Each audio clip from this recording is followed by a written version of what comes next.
எல்லை தாண்டிய குற்றச் செயல்களை துடைத்தொழிக்கும் நடவடிக்கையில் பொது நடவடிக்கை பிரிவு மத்திய படை 2 இடங்களில் மேற்கொண்ட அதிரடி சோதனையில் 10.355 கிலோ ஷாபு, 3.6 கிலோ ஊக்க மாத்திரைகள் மேலும் பல வாகனங்கள் பறிமுதல் செய்யப்பட்டன.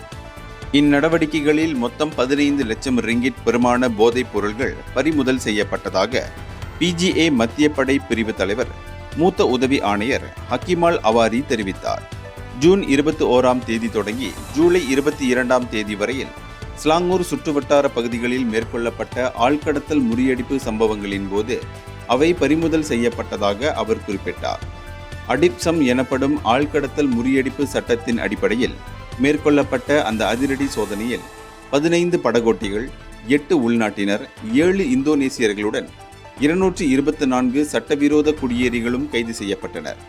இவ்வாண்டு ஜனவரி 1ஆம் தேதி தொடங்கி ஆகஸ்ட் 4ஆம் தேதி வரையில் Selangor, Kuala Lumpur, Putrajaya, Negeri Sembilan, Malacca, Johor ஆகிய இடங்களில் மொத்தம் 288 சோதனை நடவடிக்கைகள் மேற்கொள்ளப்பட்டதாக அவர் குறிப்பிட்டார். அவற்றின் மூலம் 1005 பேர் பல்வேறு குற்றங்களின் அடிப்படையில் கைது செய்யப்பட்டனர். மொத்தம் 1.1 பில்லியன் ரிங்கிட் பெருமான பொருட்களும் பறிமுதல் செய்யப்பட்டன என்றார் அவர். இந்தியர்களின் இதய குரல் மக்களோசை.